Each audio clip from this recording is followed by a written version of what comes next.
J'avais promis, je me suis dit, à ce séminaire, tu fais pas une espèce de truc où tu commences à dire à chacun pourquoi tu les aimes. Ben, je vais le faire quand même, parce qu'en fait, j'aime trop faire ça. Chacun d'entre vous, que ce soit de celui qui m'a apporté une petite bouteille d'eau au moment où j'avais soif, de celui qui a fait croiser juste un regard, de celui qui a prié pour moi, j'ai reçu tout votre amour. J'espère que dans le millénium, ou au moins dans l'éternité, j'aurai le temps de vous dire combien je vous trouve tous merveilleux et combien vous m'avez tous béni. Et je crois que vous me connaissez un peu maintenant. Vous savez que je ne dis pas ça juste pour faire le mec qui dit ça. Hein. Je suis une grosse boule de sentiments dès que dans l'onction. Je vous promets que je ne suis pas comme ça quand je suis chez moi. Hein. Il y a même ma femme confirme. La dernière fois, je suis venu avec un frère qui s'appelle Robert, qui est le cousin de ma femme. Sur le retour, il me disait, mais pourquoi t'es pas plus comme ça dans notre groupe à nous? Je dis, bah, parce que vous, je sais pas, vous êtes tellement tous matures, vous n'avez pas besoin de moi. Il dit, mais si, moi aussi, on veut que tu prêches, on veut que tu... Je prêche pas hein, chez moi, hein. Je discute autour d'une table si on me pose des questions, mais je suis pas le prédicateur de chez moi. Ça se passe pas du tout comme ça chez nous. Hein. Il n'y a pas de... Enfin bref, moi je ne vais pas rentrer dans les détails, on s'en fout. Mais donc, le Jérôme que vous voyez là, il est réel, il est sincère et je merci. Voilà, je vous aime tous très fort pour tout l'amour que vous avez témoigné chacun, que vous avez témoigné indirectement ou directement. Oui, Isa? Ah, je croyais que tu levais la main. Amen. Non, c'est amen de je lève la main. Amen.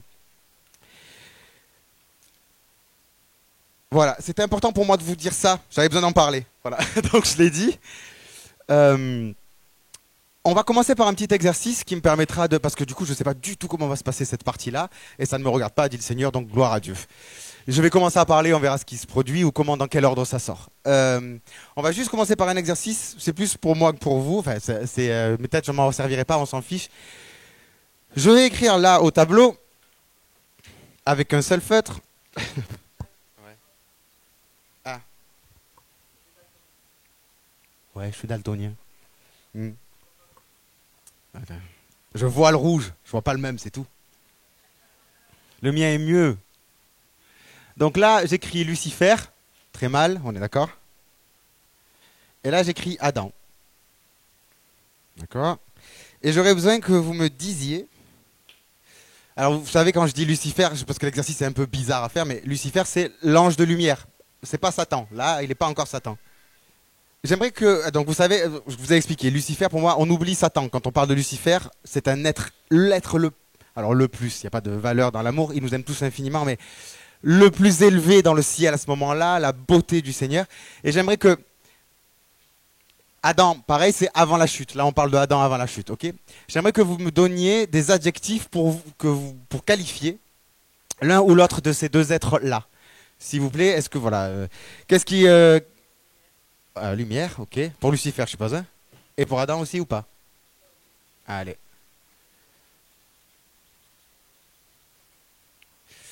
Quelqu'un d'autre? Oui.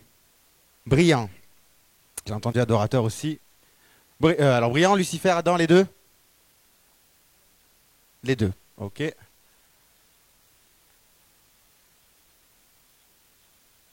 D'accord, j'ai entendu adorateur. Je suppose que c'est Lucifer. Adam aussi? Oui, non, oui, non, oui, non. Est-ce qu'Adam était un adorateur? Oui, non. Avant la chute, hein, on parle. Hein. Tout là, c'est les deux avant la chute. Hein. Ah, on est d'accord. C'était un adorateur. J'aime bien comment le frère a tranché. Il est lui. Adam. Lucifer n'était pas lui? Alors, lui-même, ancré dans son identité, c'est ça que tu veux dire? Allez, ok. Ancré. Alors, j'écris ID, ok, comme on est en anglais? Ok. Ancré, ok, dans son identité. Face. Alors, j'écris F de Dieu, ok. Les deux?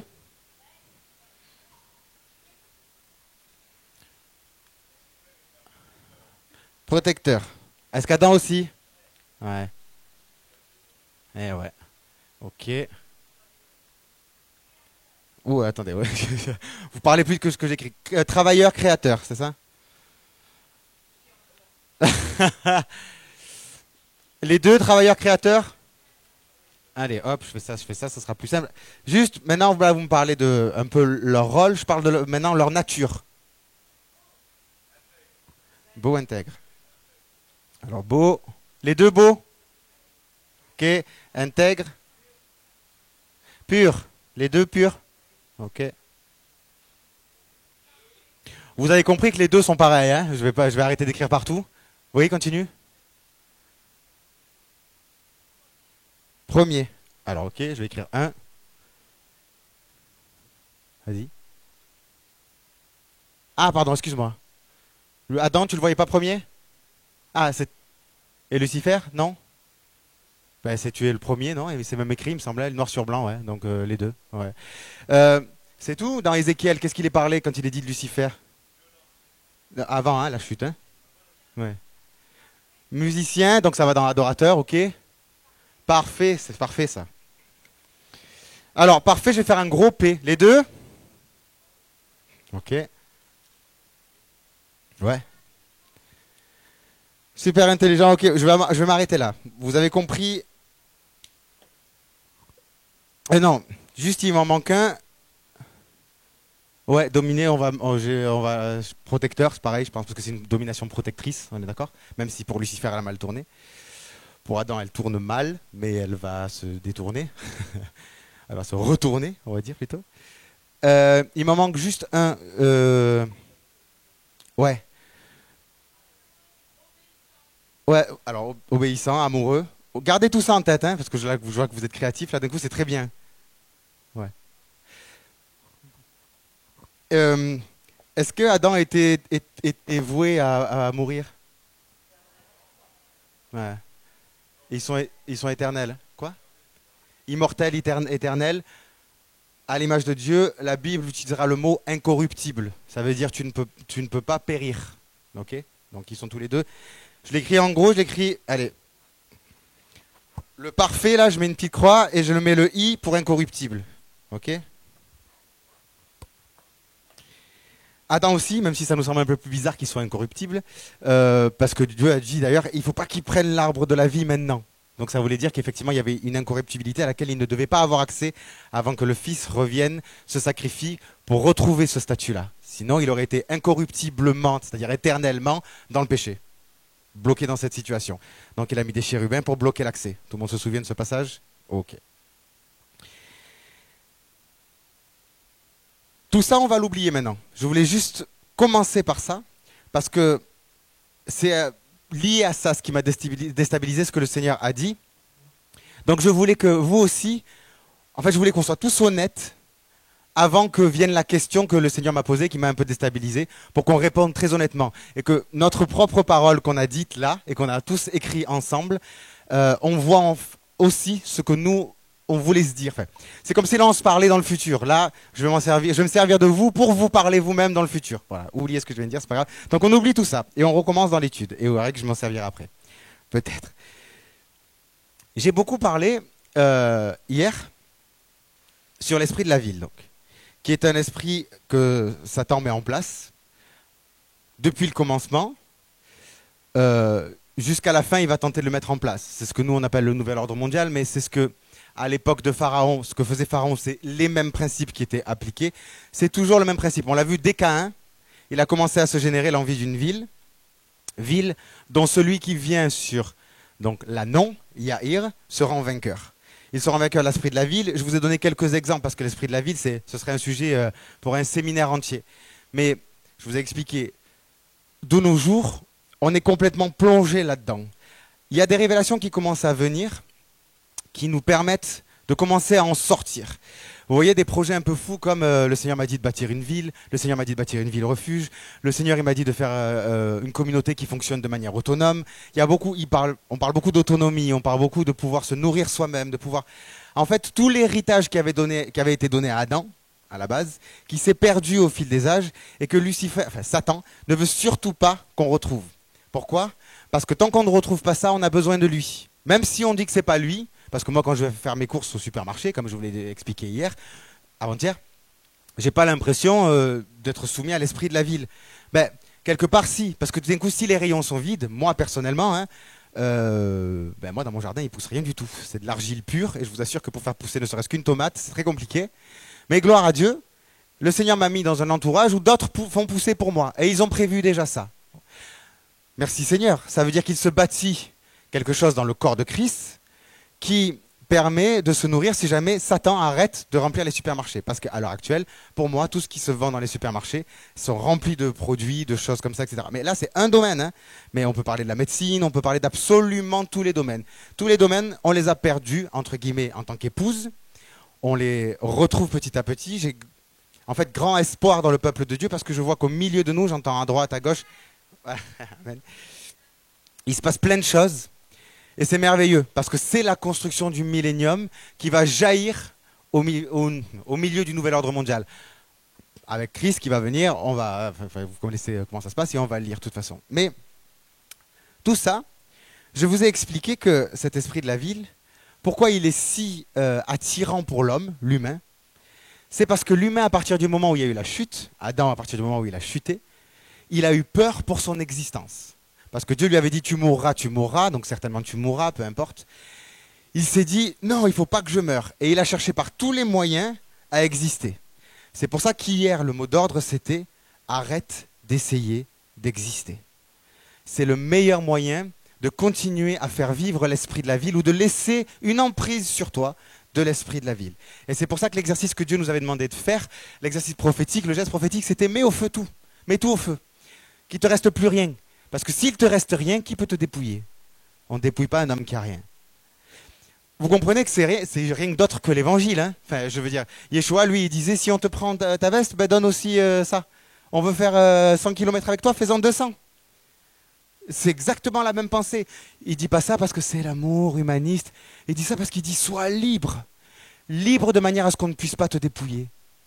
Libre de manière à ce qu'on ne puisse pas saisir ton esprit pour l'inquiéter et lui dire « Ah, il faut que je me sauve par mes propres moyens ou par des moyens humains. » Nous n'avons pas besoin d'être sauvés. Nous sommes déjà sauvés. Nous n'avons pas besoin de trouver un moyen d'exister. Nous existons déjà. La ville n'a rien à nous donner. L'esprit de la ville ne peut rien nous fournir parce que nous avons déjà tout en Christ. Je suis célibataire, je suis marié à Christ. Je suis marié, je suis célibataire en Christ. Vous comprenez? C'est ce que Paul se tue à essayer d'expliquer lettre après lettre. Vous me posez encore des questions sur qu'est-ce qu'il faut manger, est-ce qu'il faut se marier, est-ce qu'il faut faire, est-ce que j'ai le droit, est-ce que j'ai pas le droit. Mais vous avez tout en Christ. Et il s'épuise, et il s'épuise. Alors répétez la même chose. Vous avez tout en Christ. Et si vous avez tout sur la terre, gloire à Dieu, vous n'avez rien en Christ. Parce que ce n'est pas sur la terre qu'on amasse, mais dans le ciel. Vous comprenez? Tout s'inverse. De manière à ce que celui qui est roi se sente comme un serviteur, et que celui qui est serviteur se sente comme un roi. Que celui qui est esclave se sente comme n'étant pas esclave en Christ, et que celui qui n'est pas esclave se sente comme l'esclave de Christ. Là, il y a tous les versets de Paul qui reviennent, parce que c'est ce que Paul s'évertue à dire. Pourquoi? Parce que Paul sait que la seule liberté, le seul moyen de se rendre vainqueur de la ville et d'arriver au millénium, c'est celui-là. Il n'en existe pas d'autre. C'est cette mentalité-là. Le problème, c'est que dans les sociétés modernes, particulièrement, je veux dire, les persécutés, par exemple dans le monde, ceux qui croient en Christ au péril de leur vie, eux ils le savent ça. Et ils le savent parce qu'ils n'ont pas le choix. Ils le savent parce qu'effectivement, de dire qu'ils croient en Christ, ben, ils meurent. Voilà. Donc en fait, à quoi d'autre ils pourraient s'accrocher à part Christ? Ils n'ont que Christ. Le souci des sociétés modernes, comme la nôtre, des sociétés qui peuvent exprimer leur foi en Christ, même si, regardez Torben, on finit quand même en prison à un moment donné, mais le problème c'est que ça crée un confort. Et tout ce qui est du confort, je vous ai expliqué, c'est ce qui a fait chuter Lucifer. Il a chuté parce qu'il était confortable dans la situation dans laquelle il était. C'était un confort pour lui d'être un chérubin protecteur, de protéger quelque chose. Quand le Seigneur lui a dit « Allez, on passe à une autre gloire », quand il a vu que ce qu'il protégeait prenait plus de place que lui, ça a commencé à l'inquiéter. Il perdait son confort. Et là, il a renié Dieu. Vous comprenez? C'est ça l'orgueil qui est entré en lui. Il n'a pas voulu lâcher. Et on a vu que cet orgueil, cet esprit de la ville, il se répercute partout. Chez par exemple les ministres, que je parle de ministère, pardon. Tout ce qui a un pouvoir, en fait, tout ce qui protège quelque chose ou qui surveille quelque chose est soumis à ça. Est-ce que je suis prêt à protéger quelque chose pour que ça devienne plus grand que moi? Est-ce que je suis prêt à tout donner à quelque chose pour que ce soit plus élevé que moi? Il n'existe pas d'autre évangile que celui-là. J'aimerais que ce soit clair. Un jour, je crois que je l'ai dit la dernière fois, mais je vais le répéter. un jour j'ai réalisé jusqu'où ça va, ça. Ça n'a pas de limite. Parce que ce que je suis en train d'expliquer, c'est le moteur pour aller de gloire en gloire. Comme je disais, plus le Seigneur me disait jette au feu, plus il me donnait de gloire. Il me revêtait de gloire, vous comprenez ce que je veux dire. Plus il faisait grandir le ministère qui était sur moi. Ouais, pourquoi? Parce que plus tu te dépouilles, plus il grandit. C'est très logique, hein. On le dit tous, mais on croit que ça a une limite. Et un jour, le Seigneur me disait, tu me donnerais ton salut pour un frère? Et moi, je me disais, dans ma tête, aucun verset n'est venu là. Le réflexe a été de dire, ah ben non, non, parce que je fais tout ça pour mon salut quand même. Si je donne mon salut aussi, le but c'est plus... Et d'un coup, pardon? Non, justement, j'avais l'impression de... Je me suis dit, non, moi tout ce que je fais, c'est pour être sauvé. Donc si tu me demandes de donner mon salut pour qu'un autre soit sauvé à ma place, allez, imagine, hein, je me disais, c'est complètement incohérent. Et d'un coup, j'ai eu la voix de Moïse qui disait, efface mon nom du livre de vie, mais eux... Et d'un coup, j'ai eu la voix de Paul qui est venu en disant, j'ai même dit, je donnerai mon salut pour Israël. Et là, d'un coup, je me suis dit, mais en fait, c'est comme ça qu'il faut aimer. Et le Seigneur m'a dit oui. Il m'a dit, tu sais, Yeshua, par la bouche d'un frère, il m'a dit, tu sais, Yeshua, il a choisi la destination de l'enfer pour toi. Lui, il est allé en enfer. Mais moi, dans ma tête, j'ai toujours cru que c'était, oui, il est allé en enfer, mais il savait qu'il allait ressusciter. Enfin, il savait que tout allait bien se passer. Et le Père m'a répondu, mais tu illusionnes là, tu crois qu'il calculait Yeshua? Tu crois qu'il était dans le calcul? Il n'était pas dans le calcul, il avait pleinement confiance en moi. Il savait que toute chose bonne ressuscite. Il était en confiance, mais il n'était pas en train de dire, je m'en fous si je vais en enfer, de toute façon je ressuscite. Parce que ça c'est de l'orgueil, et Yeshua n'était pas un orgueilleux. Vous comprenez? C'est-à-dire que Yeshua avait jeté au salut même son titre de Messie. Il avait jeté au feu, pardon. Il était prêt à dire au Père, même si tu ne me remontes pas du séjour des morts, mais pourvu que eux vivent, pourvu que eux atteignent l'éternité. Et j'avais jamais vu Yeshua comme ça. En fait, j'avais fait de Yeshua une idole. Vous comprenez ce que je veux dire? Je le voyais comme j'avais figé le Père dans un statut de Dieu figé pour l'éternité, qui sait tout, qui voit tout, qui comprend tout à l'avance, qui a tout programmé, machin. Je voyais Yeshua, son fils, exactement comme la même représentation. Et j'étais choqué. Choqué de voir Yeshua parfois s'étonner. Mais surtout choqué d'entendre le Père être déçu, par exemple. Je l'ai déjà expliqué ça au séminaire précédent. Quand j'ai expliqué la plus que perfection, où comment Dieu va lui aussi de gloire en gloire. Parce que ce n'est pas quelque chose qu'il nous donne à nous humains, mais lui, il est au-dessus de ça. Non, lui aussi, il va de gloire en gloire. Il va de gloire en gloire. Et là, vous savez que c'est la troisième partie. Et la troisième partie, c'était, il est constant dans l'humilité. C'est le mot aton, qui donne Ethan. Hein, mon frère, c'est exactement le prénom de ton fils. Qui veut dire la constance. Et voici la première révélation que le Seigneur me donne et que je vous donne telle qu'il me l'a donnée. En fait, il l'a donnée par la bouche de ma femme, qui a dit un truc qui m'a amené instantanément à un truc que le Seigneur a répondu. C'est que, vous savez, Yeshua a appris par les choses qu'il a appris l'obéissance par la souffrance. Okay, on est tous d'accord avec ça. Moi, ça me choquait. Parce que je disais, mais Yeshua, il savait tout quand même. Alors on avait beau me dire, oui, mais ça c'est Yeshua homme, tu comprends? Je pense que, pareil, en moi, il y avait un truc qui collait pas. C'est-à-dire que je me disais, ouais, mais à quel moment je découpe Yeshua homme et Yeshua Dieu alors? C'est-à-dire que tout ce que je comprends pas, c'est Yeshua homme, et tout ce que je comprends, c'est Yeshua Dieu? Non, ces choses-là sont enchevêtrées. Il était autant homme que ce qu'il était Dieu. Donc il n'y a pas une réaction plus humaine chez lui ou plus divine. Ses réactions humaines sont divines. Ses réactions divines sont humaines. Vous comprenez ce que je veux dire? Donc ça ne me satisfaisait pas. Et j'avais raison, ce n'était pas satisfaisant. Je me disais, mais alors il a appris. Mais je ne comprends pas. Et là, le Seigneur m'a dit, mais c'est pas un péché d'apprendre, Jérôme. Et là, il m'a dit, moi aussi j'apprends. Et il dit, non, non, non, non, non. Arrière de moi, Satan. Dieu n'apprend pas, Dieu sait tout. Dieu a tout vu. Il est omniscient, omniprésent, tout ce que vous voulez. Et le Seigneur m'a dit, mais oui, je suis omniscient et omniprésent. Mais tu crois que je suis orgueilleux aussi? Ben non, non, Seigneur, tu es humble.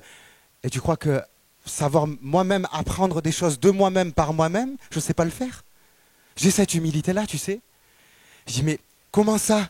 Il m'a dit, mais regarde, quand Lucifer est tombé, j'ai appris, j'ai créé un autre plan pour avoir une autre épouse.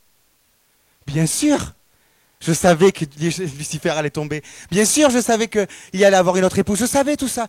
Mais je suis capable d'oublier tout ça et de faire ce qui est sincère. C'est-à-dire, ce qui était sincère de faire, c'était de créer Lucifer tel qu'il était. Et de faire confiance à cette créature que je venais de créer. Je savais que j'allais être déçu, mais je n'ai pas calculé d'être déçu. Parce qu'il me disait, Jérôme, toi-même, si je te disais, regarde, tu vois ce frère, il va te trahir. Et là, j'ai pensé à Yeshua. Yeshua, il avait un disciple, il savait qu'il allait être trahi. Et il me dit, mais tu crois que Yeshua l'a pas autant aimé que les autres? Tu crois que le fait de savoir l'a empêché de l'aimer pleinement et de lui donner toute sa confiance et de lui donner tout ce qu'il était et de le servir comme les autres? Regarde, jusqu'à la fin, il ne savait pas qui allait être celui qui allait trahir. Pourquoi il ne savait pas? Parce que Yeshua les aimait tous de toutes ses forces. Alors le père m'a dit, tu es capable, toi, d'aimer quelqu'un sans lui faire vraiment confiance parce que tu sais qu'il va te trahir? Le Seigneur, il dit, moi je ne fais pas ça. Pour moi, ça, c'est pas l'amour. Moi, quand j'aime au point même de me dire, j'aime tant pis si je suis déçu. Et là, je comprenais les versets de l'Ancien Testament que je ne comprenais pas avant. Quand il disait à Israël, j'ai planté une vigne et j'espérais qu'elle donne du fruit. Et je disais, mais Seigneur, non. Tu savais que non. Tu savais que ça n'allait pas marcher. Et le Seigneur m'a dit, non, tu te trompes. J'espérais qu'elle donne du fruit. Oui, mais si tu es omniscient, arrête. J'espérais qu'elle donne du fruit. Parce que je suis doux et humble de cœur. Et là, le Seigneur m'a dit, tu crois que j'ai attendu de me manifester en homme par Yeshua pour être humble? Qu'avant je ne l'étais pas? Tu crois que Yeshua, il a été humble que pendant sa vie sur terre? Que quand il est ressuscité orgueilleux? J'ai toujours été humble, Jérôme. Je suis humble pour l'éternité. Ok? Vous me suivez toujours? Okay. Est-ce que vous êtes déstabilisé? Waouh, vous êtes meilleur que moi.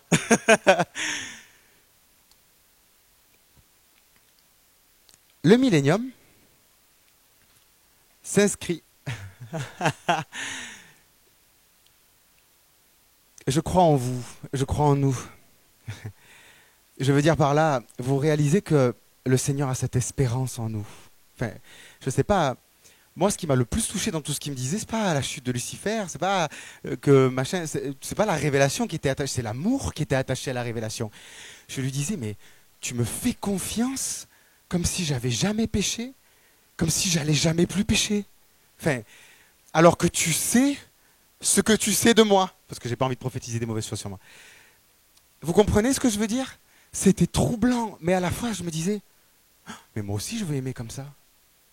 Mais moi aussi je veux être capable de regarder un frère, je veux être capable de regarder Gérard en disant, Gérard, je t'aime et je peux te confier tout ce que j'ai et tout ce que je suis parce que je suis convaincu que tu me trahiras jamais. Et un jour, si le Seigneur me donne une vision où tu me trahis, je t'aimerai pareil. Et je te confierai tout ce que j'ai. Et je te donnerai tout. Et quand tu me trahiras, je dis oui, je sais que tu allais me trahir. Il n'y a pas d'autre amour que celui-là en fait.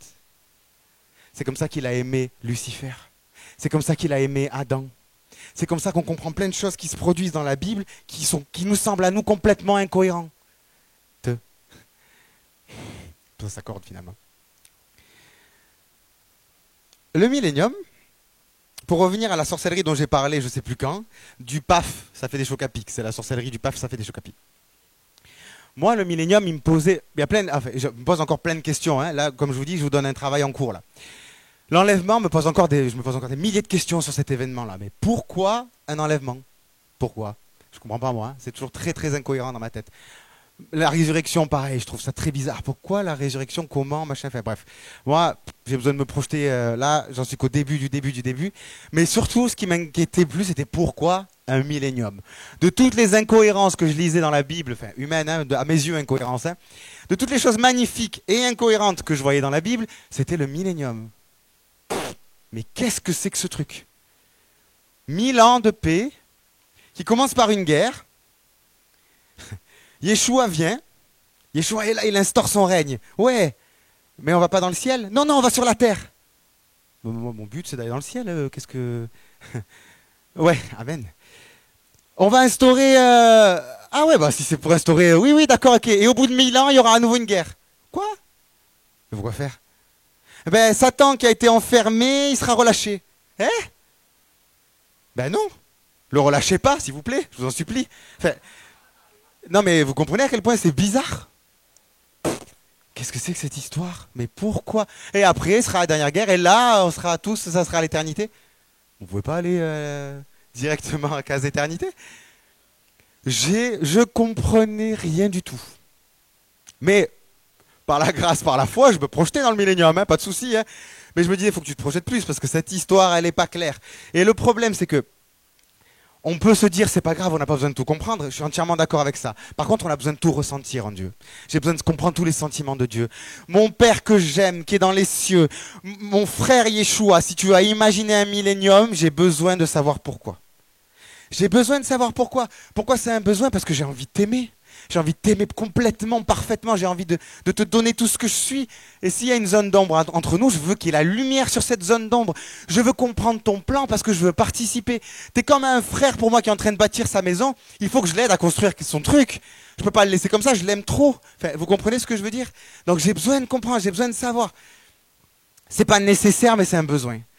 Et là, j'ai dit, Seigneur, mais pourquoi je comprends pas 1000 ans, etc. Et là, le Seigneur me dit, vous vous souvenez, hier, je vous ai dit, il n'y a pas de ville dans le Jardin d'Éden. Il n'y a pas la Nouvelle Jérusalem. C'est quoi cette histoire? Pourquoi et là, le Seigneur me dit, ben, comme je t'ai expliqué, j'ai appris de la souffrance que j'ai vécue, que je souffre encore. Parce que Satan est encore en train de chuter. C'est encore terrible le divorce pour Dieu. La séparation, elle est encore terrible dans son cœur. Elle est encore en train de générer des choses dans le plan aujourd'hui. Plus Satan tombe, plus nous entrons dans le cœur de Dieu, vous comprenez? Ouais. Plus il y a ce mouvement de vase communicant qui est en train de se faire, et plus nous prenons notre position en Christ, et plus Satan chute, et plus nous perdons cette position, et plus Satan prend de la force. Parce que c'est la même position à laquelle on est appelé. Ça se voit là. Ouais. Et le Seigneur m'a dit, mais cette fois-ci, ça ne va pas se passer comme Lucifer. Lucifer, j'avais envie de tout lui donner d'un coup. Mais à vous, j'ai compris que Lucifer, en lui donnant tout d'un coup, il est tombé. Pourtant, c'est ça l'amour, ça te donne tout d'un coup. Ça, c'est tout te donner. Dieu ne pouvait pas faire autre chose que ça.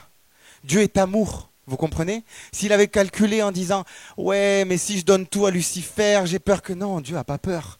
Dieu a confiance en nous. Dieu donne tout. Manque de bol, Lucifer a choisi de tout garder. Dommage. Alors le Seigneur a dit, alors j'ai ralenti l'énergie.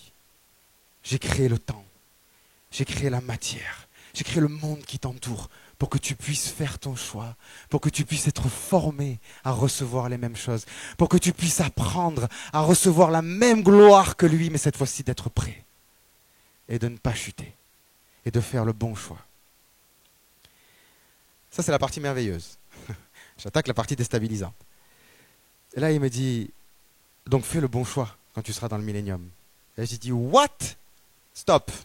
Non mais, quand je serai dans le millénium, Seigneur, il est écrit, si on lit dans l'Apocalypse, ils ressusciteront, il y aura la guerre, ils combattront avec Yeshua, ils se rendront vainqueurs de ce que Satan aura voulu faire, Satan sera enchaîné, et la seconde mort n'aura pas de pouvoir sur eux, et c'est bon là. C'est bon, j'arrête de travailler là. J'arrête de trimer, j'arrête d'avoir mal, j'arrête de souffrir, c'est bon, c'est 1000 ans de confort là que tu me proposes. Hein, comme l'éternité de confort. Et le Seigneur il me dit, déjà tu veux le confort comme Lucifer?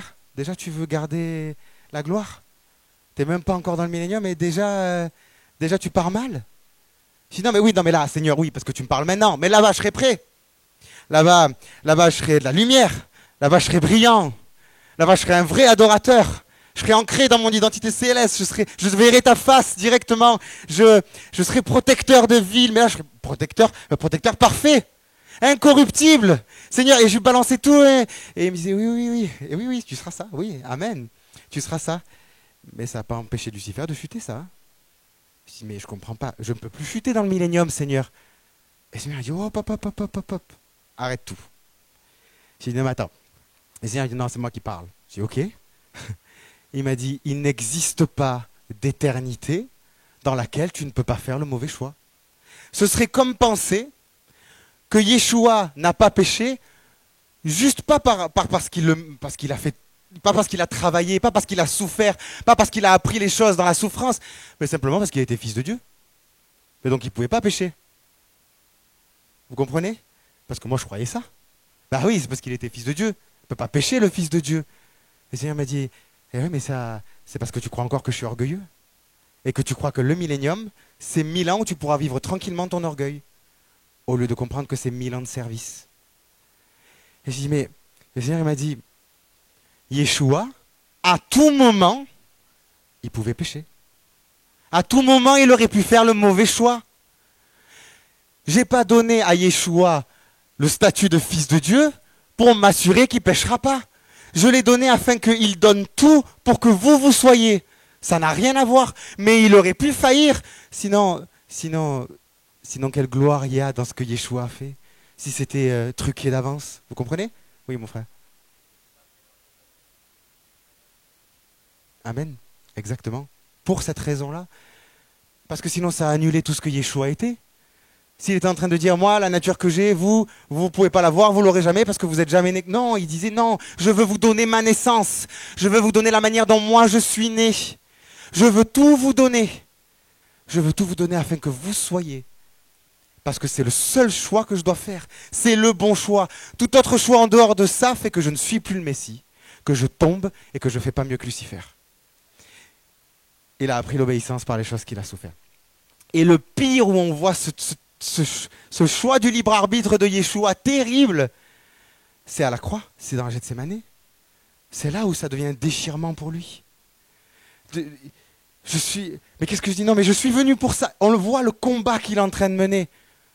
Mais s'il était dans la sécurité orgueilleuse de savoir que de toute façon il ne pécherait pas parce qu'il est le Fils de Dieu, quel combat il a mené là? Il n'y a pas eu besoin de suer du sang. Hein, enfin, vous comprenez ce que je veux dire? Ça a été terrible pour lui. C'est à ce prix-là qu'il a réussi. C'est à ce prix-là qu'il a vaincu le péché de Lucifer. Qu'il a pris le dessus sur là où Lucifer a chuté. Là où il lui était proposé la même chose. Il a dit non, non, moi ce qui m'intéresse c'est que Benjamin vive. Moi ce qui m'intéresse c'est que Viviane vive. Moi ce qui m'intéresse c'est que Viviane règne. Moi ce qui m'intéresse c'est que Benjamin règne. Moi aussi ça m'intéresse que vous régniez. Et j'ai dit oui, mais ça, Seigneur, c'est Yeshua homme. Et le Seigneur m'a dit arrête avec Yeshua homme. J'ai dit oui, non, mais toi, il m'a dit quoi? Moi, je suis pas pareil que Yeshua? Si, t'es pareil, mais quand même pas pareil. Et le Seigneur m'a dit chaque fois que tu pèches, tu me mets en danger dans ma position de Dieu. Est-ce que je vais faire le bon choix? Tu es une épreuve pour moi. Tu es ma pierre d'achoppement chaque fois que tu me fais du mal. Parce que je ne suis pas né pour être... Je sais pas, le Seigneur n'est pas né. Parce que je n'existe pas pour être triste et pourtant tu me rends triste. Je n'existe pas pour être en colère et pourtant des fois tu me mets en colère. Tu me sors de ce pourquoi je veux être pour l'éternité avec toi. Tu me sors même du plan que je suis en train de faire avec toi. Tu me sors de ça et je suis obligé de rectifier les choses. Mais je fais toujours le bon choix.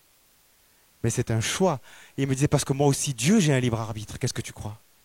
Moi aussi, Dieu, je fais des choix. Et tu peux te rassurer, Jérôme, en te disant que parce que je suis Dieu, je ferai toujours le bon choix. Mais tu ne sais pas les combats que moi, je vis. Tu ne connais rien de ma nature. Tu ne sais pas les combats que moi, je vis pour faire toujours le choix de l'amour. Vous comprenez? Je ne suis pas capable de comprendre ce qu'il dit là. Je ne sais pas comprendre. Là, c'est des sentiments qui me dépassent totalement. Parce que moi, je sais en tant qu'humain ce que je dis, ce que je vis. Je ne sais pas de quoi il parle quand il me parle de ça. Mais je sais une chose. Il choisit de m'aimer. Il choisit de me pardonner. Ce n'est pas une machine à pardonner. Ce n'est pas une machine à aimer. C'est un choix qu'il fait. Et quand il se met en colère, il fait le choix de se mettre en colère pour des bonnes raisons. Quand il se vengera, si un jour, la manière dont il se venge, peu importe, c'est ce qui m'a un peu parlé ce matin, ça c'est très déroutant aussi pour moi, il aura fait le choix et il saura pourquoi il fait ce choix. Il sait les choix qu'il fait, mais ce sont quand même des choix. Et là je lui ai dit, mais d'un coup je réalise là, à quel point je dois être une violence pour toi. À quel point ça doit être bizarre et terrible en tant que Dieu d'avoir cet être-là qui te fait vivre des trucs, mais je savais que Dieu s'attristait du péché, je savais que... Mais là, j'avais l'impression que je touchais, à cause de mon péché, à l'existence même de Dieu et que je la troublais. Vous comprenez ce que je veux dire? Et là, j'ai encore plus compris l'amour de Dieu. L'amour de Dieu qui dit, Même si tu me troubles dans l'existence même de ce que je suis, dans l'essence même de ce que je suis, moi, le Dieu très haut, je choisis de t'aimer. Et je fais toujours le bon choix. Mais ce n'est pas un automatisme, c'est chaque fois un choix. Chaque millième de seconde de ce qui se produit sur la terre, chaque millième de seconde de ce qui se produit dans le ciel, et chaque millième de seconde de ce qui se produit dans tous les mondes qui peuvent exister dont je n'ai même pas conscience, Dieu fait des choix. Gloire à lui, c'est toujours le choix d'aimer. Et là, d'un coup, j'ai dit la chose la plus bizarre que j'avais jamais dit de ma vie. Enfin, pourtant, j'ai dit des choses bizarres, mais je me suis dit, mais la chance que j'ai d'avoir un Dieu bon, j'ai réalisé que si tout existe, c'est parce que Dieu est bon. Enfin, on le savait, hein, mais je l'ai réalisé d'un coup. J'en reviens à ce qui a été déstabilisant pour moi. C'était ce millénium qui, tout à coup, ne devenait pas la période la plus reposante pour mon orgueil pendant 1000 ans, mais l'épreuve de ma vie. C'est-à-dire que le Seigneur me disait, le millénium, c'est pour clore l'histoire. Je dis, oui, d'accord, mais alors explique-moi, en quoi ça clôt l'histoire? Il me dit, ça avait commencé avec Adam. Adam, il lui fallait Ève. Je ne rentre pas dans les détails. Il lui a donné Ève. Le problème, c'est que Satan est venu mettre son grain. Et donc le plan a été interrompu. Et le Seigneur m'a dit, le souci, c'est que du coup tout s'est enchaîné et qu'il a fallu que je donne mon fils. C'était prévu, c'était pas prévu, j'en sais rien, je ne veux même pas savoir, ça ne me regarde pas. C'est ce qui se fait, c'est ce qui a été décidé par le Père, gloire à lui. Mais une chose est sûre, c'est que du coup, Dieu veut reconstruire le même état. Là où ça s'est arrêté, le Seigneur veut revenir à ça. Et gloire à Dieu, l'interruption de Satan, quand il est allé voir Ève et qu'il a provoqué la chute de l'homme, cette interruption-là, elle a permis notre temps de formation. Gloire à Dieu. Toujours de quelque chose de mal, quand c'est entre ses mains, il va en faire quelque chose de bon. Ok? Mais le Seigneur dit, mais ensuite, il faudra qu'il revienne un temps qui soit exactement le même contexte qu'à cette époque-là. C'est-à-dire qu'à cette époque-là, le mal n'était pas, Satan, lui, avait chuté, mais Adam et Ève ne connaissaient pas le mal. Okay? Ils vivaient tel qu'on l'a décrit là. Donc il faut que il faut que Satan soit enfermé pour redonner à l'homme là où ça en était. Il faut redonner aussi à l'homme, là, vous me suivez toujours? Je sens comme un flottement. Non, hein? Il y a un flottement en l'air? Ouais, répète. Le millénium rebâtit le contexte d'avant la chute. Moi, je me disais, ok, pourquoi? Parce qu'il faut que l'homme soit éprouvé une dernière fois. Il faut que l'humanité soit éprouvée une dernière fois. Mais moi, je me disais, oui, mais l'humanité, oui, ceux qui n'auront pas eu part à la première résurrection. Et le Seigneur m'a dit, non, quand je dis l'humanité, je dis tout le monde. Moi qui suis Dieu, je suis venu en homme. Et toi, parce que d'un coup, tu auras une position comme Dieu, tu veux plus te faire homme au milieu des hommes? Vous comprenez ce que je veux dire? Encore une fois, il m'a dit, c'est de l'orgueil, je ne suis pas comme ça, Jérôme, moi. Et il me dit, le problème, c'est que toi, c'est le millénium pour lequel tu travailles. Et ce n'est pas le millénium, ça. Ça, c'est la ville. Ça, c'est l'esprit de la ville. Et j'étais convaincu que c'était le millénium. Mon millénium, il s'est écroulé d'un coup. Et je me suis dit, mais alors, c'est quoi? Qu'est-ce que tu attends de moi? Il me dit, mais la même chose que toujours, l'humilité. Et je dis, mais montre-moi. Et là, j'ai vu Yeshua. J'ai vu un trône vide. Et je me dis, il est où Yeshua? Il n'est pas sur le trône. Et j'ai tourné la tête, j'ai cherché Yeshua et je l'ai vu dans les villes. Je l'ai vu en train de guérir. Je l'ai vu en train de bénir des gens. Je l'ai vu en train de discuter tranquillement avec une vieille dame. Je l'ai vu en train de caresser des animaux. Je l'ai vu en train de faire plein de trucs. Et alors je l'ai regardé faire, c'était magnifique. Et je dis, mais Yeshua, mais ton trône.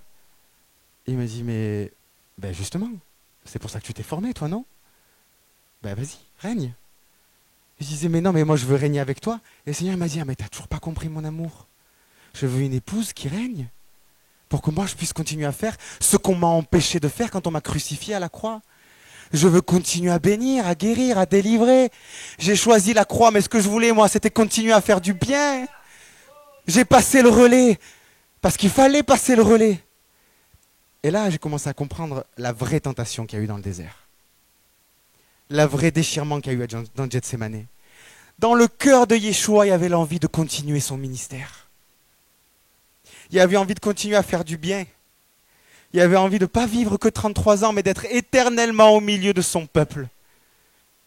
Mais il fallait qu'il jette ça au feu, pour que nous soyons sauvés, pour que nous soyons co-héritiers avec lui. Je suis sûr qu'il aurait pu nous sauver, mais il ne voulait pas que nous sauver. Il voulait tout nous donner. Il voulait qu'on hérite avec lui. Et je réalisais que dans mon millénium, personne n'héritait avec moi. Je n'étais pas dans une idée de faire hériter quelqu'un avec moi. Vous comprenez ce que je veux dire? J'étais dans une idée d'hériter moi-même. De prendre mon héritage enfin. D'enfin rentrer dans l'héritage que... Et c'est là où je ne voulais pas vous déstabiliser, parce que ça c'est vrai. Vous comprenez ce que je veux dire? Mais ce n'est pas ce qu'il faut viser. Ce n'est pas la proie qu'il faut essayer d'arracher. Parce que ce n'est pas la proie qu'a Yeshua essayé d'arracher. Lui, ce qu'il voulait, c'était continuer à faire. Continuer quelque part à apprendre de l'amour que lui-même avait parfaitement, à être surpris par l'amour. Alors je lui ai dit, comment je peux expliquer ça? Que toi qui es l'amour parfaitement, tu peux continuer à être surpris par l'amour, tout comme il a été étonné de la foi du centurion romain. Tous ces passages que moi je ne comprenais pas vraiment, je dis oui mais étonné, mais en même temps tu savais, parce que tu la voyais la foi chez les hommes, parce que tu savais qu'il avait la foi pour être guéri ou pas être guéri. Et il me dit non, j'ai été étonné de l'amour, j'ai été étonné de la foi.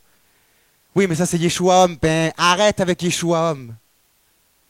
Je suis l'image du Père parfaitement. J'ai dit mais comment je peux expliquer? Et il m'a donné un exemple que je me suis dit pour de bon, tu vas me faire parler de machine à laver là? Le Seigneur, il m'a dit, imagine d'un coup tu as besoin d'une machine à laver parce que tu n'en as pas. Et j'ai dit d'accord. Il me dit tu le sais que tu en as besoin. Tu sais que tu vas l'avoir. Je lui dis ah c'est super. Il me dit qu'est-ce que tu préférerais? Te l'acheter? Ou tu préférerais qu'un jour d'un coup, quelqu'un sonne à ta porte et qu'il te dise j'ai dans mon cœur l'envie de te donner une machine à laver? J'ai dit la deuxième. Il m'a dit bah pourtant c'est la même machine à laver. C'était le même modèle. Dans la vision, c'était le même modèle. Vous ne pouvez pas le savoir. C'était le même modèle. J'ai dit non, oui, mais c'est la même machine à laver, mais c'est pas la même. Et il me dit pourquoi c'est pas la même? Je dis parce que la deuxième, il y a de l'amour avec. J'achète avec mon propre argent, c'est bien. Gloire à Dieu, je peux toujours trouver un truc, une manière de glorifier Dieu, j'ai de l'argent pour m'acheter. Mais elle est venue à moi. Je savais que j'en avais besoin. Je savais qu'elle allait venir. Mais ça ne change rien à l'étonnement du moment où elle est là. Et le Seigneur donc m'a dit, comprends donc que dans le millénium, j'attends cet étonnement de ta part. J'attends que tu m'étonnes. J'attends que tu me bouleverses. J'attends que tu me renverses par tes idées géniales. J'attends que tu me renverses par tes moments d'amour que je connais. Hein. Tout est en moi, mais qui là m'étonne. Waouh! Parce que je me suis laissé surprendre par toi. Dieu qui se laisse surprendre par son épouse. C'est pas ça finalement une belle relation époux-épouse? La surprise de l'amour tous les jours. C'est pas ça finalement le premier amour? Vous comprenez ce que je veux dire? L'amour qui combat toute routine. L'amour qui ne s'éteint pas. L'amour qui fait toujours quelque chose de nouveau. L'amour qui sent le besoin sans qu'on ait besoin de l'exprimer. L'amour qui sait. Alors oui mon frère, dans ce moment dans la voiture, avec cette lettre d'amour que tu as eue avec ton épouse, c'est ça l'esprit du millénium. L'esprit du millénium, comprenez, il englobe tout, hein, mais je veux dire que ça c'est la pièce centrale.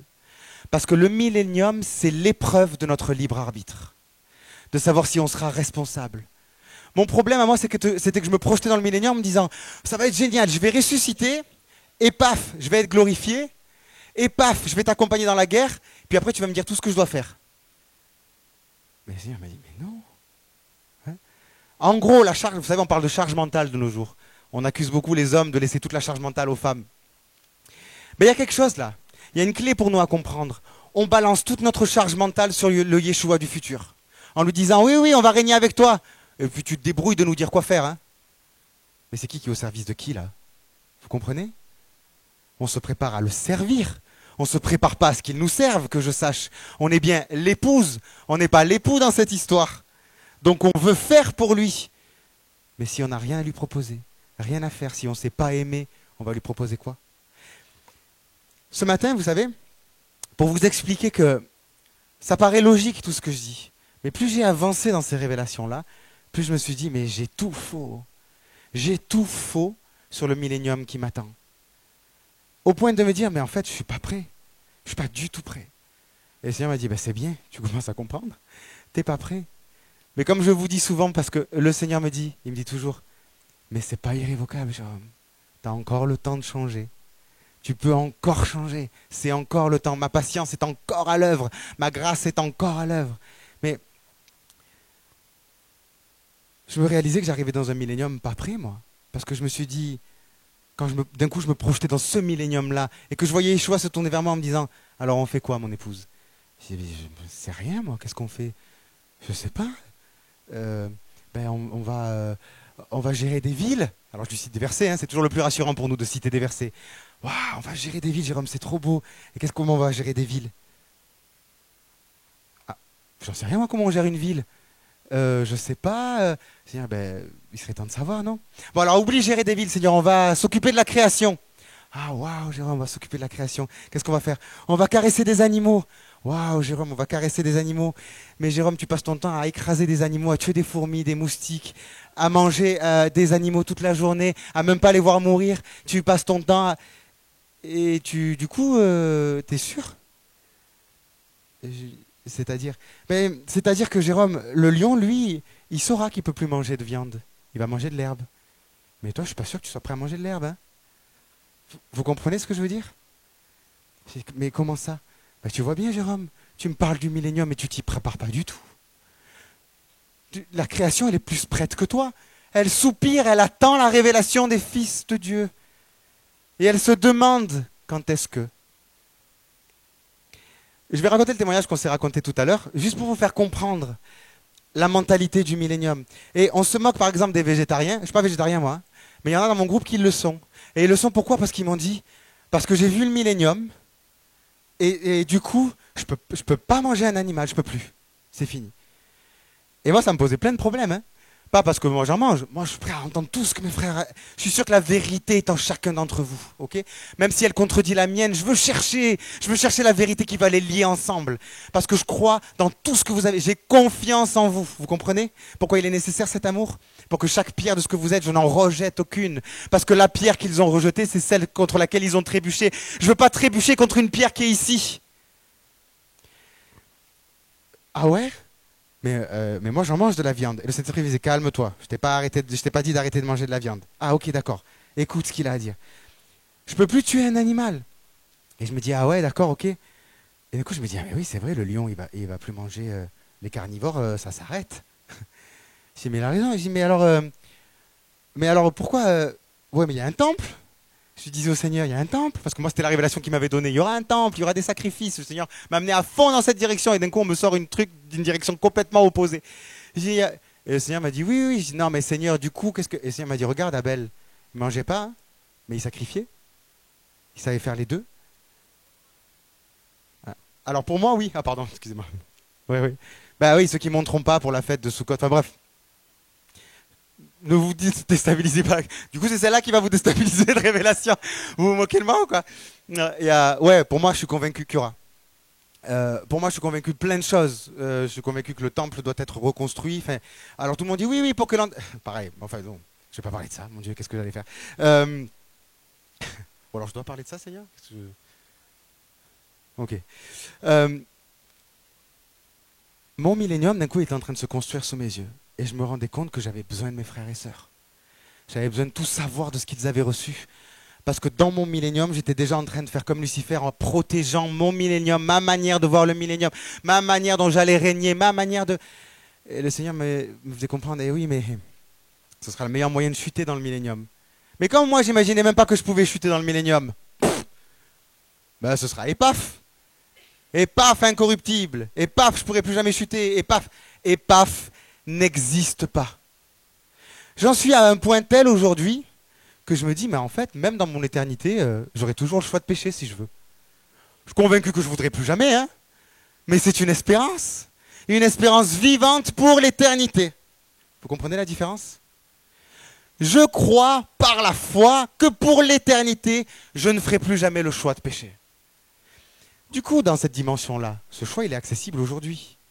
Et d'un coup, toutes les phrases comme « Oh ben, de toute façon, je suis un homme pécheur, même si j'ai été racheté par grâce », elles me semblaient horribles. Vous comprenez? Toutes les phrases où je disais « Oui, de toute façon, j'aurai toujours des liens. » Ah, ça embêtait le Saint-Esprit en moi. Non, en fait, je ne regarde pas ça. Je m'en fiche de ça. Je regarde l'éternité. Et dans l'éternité, je ferai toujours le choix de ne plus pécher. Et ça commence aujourd'hui. C'est ça la bénédiction de va et ne pêche plus. Parce que moi, ça me terrorisait, va et ne pêche plus avant ça. Parce que je me disais, oui, mais va et ne pêche plus, moi, je ne sais pas le faire. Hein. Vous comprenez? Et je me disais, je ne comprends pas. Mais c'est une espérance que Yeshua lui donne.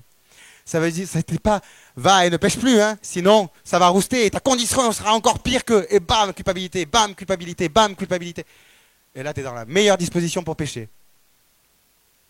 Mais va, parce que je te donne le pouvoir éternellement de ne plus pécher. Bien sûr, je vais aller de gloire en gloire. Mais si déjà moi je répète à ce processus de gloire en gloire, si j'arrive pas à lui répéter, oui, mais je suis pas parfait. Paul, il dit pas ça. Paul, il dit, vous êtes parfait. Ouais, mais Paul... Non, non, non. Il dit ce qu'il voit. Vous êtes parfait. La meilleure manière d'être délivré, mon frère, pour toi, ma sœur, pour toi, c'est de te considérer comme parfait et n'ayant plus de péché en toi, et n'ayant aucun lien, et n'ayant aucun blocage. Et je vous promets, vous me faites mal quand je vous entends parler des blocages et des liens. Je sais qu'on est là pour en parler. Moi aussi, désolé. Et là, je vais faire mal à un frère en disant ce que je vais dire, parce que je sais que quand il va l'entendre, il va me dire « Arrête de dire ça, ça me fait mal !» Moi aussi, j'en ai des blocages. Moi aussi, j'en ai des liens. Voilà, je vais parler comme vous. C'est horrible de parler comme ça. Je sais, c'est la vérité dans le sens, c'est la vérité de la réalité d'aujourd'hui. Mais je vous promets, c'est pas la réalité que je vois, moi. C'est pas la réalité sur laquelle je me focalise.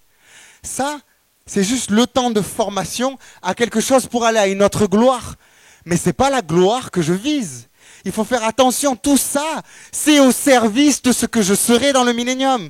C'est pas mon but. Et je l'ai déjà dit d'une manière un peu douce en disant, vous espérez quoi? Arriver devant Dieu en disant, t'as vu?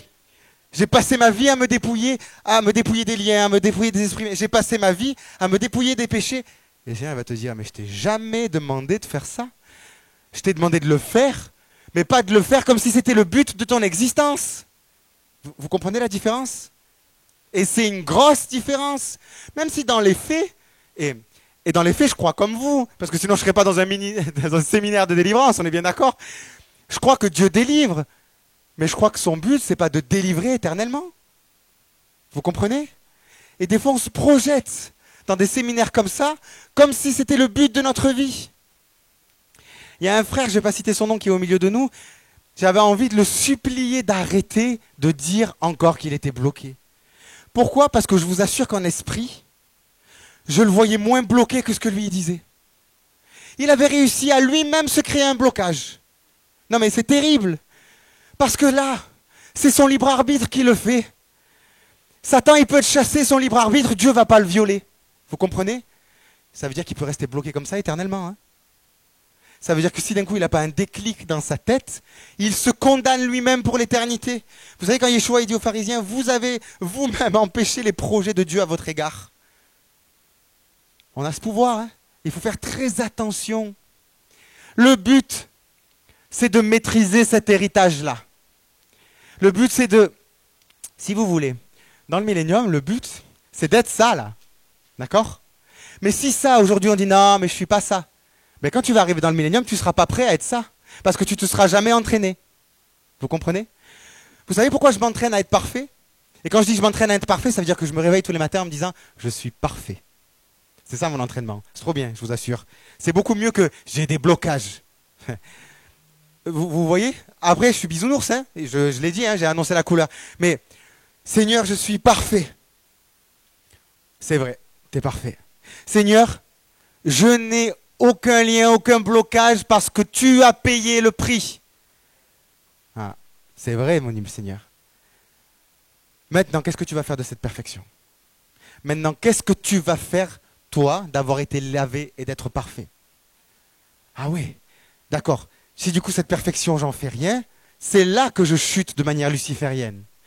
Mais si je rejette toujours le fait que je suis parfait, Si je rejette toujours le fait que je suis à cet instant complètement incorruptible à cause de la semence qui est en moi, complètement parfait à cause du prix qui a été payé à la croix, complètement sain à cause du sang qui me couvre, eh bien je ne m'entraîne pas à tout ça. Et le jour où ça va m'être donné, ta-ta-ta, maintenant je suis sain, maintenant je suis parfait. Et l'orgueil que tu avais placé dans le futur, il va se réveiller pendant le millénium.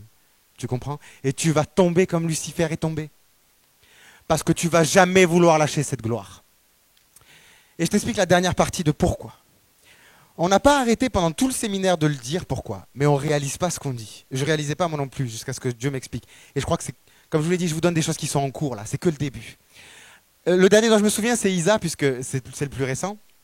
Florian, Isa et Marie-France, puisque c'est les plus récents dans ma tête, mais ils ont tous les trois, mais en fait Michel aussi à un moment l'a dit, Jude l'a dit, je l'ai dit, tout le monde l'a dit.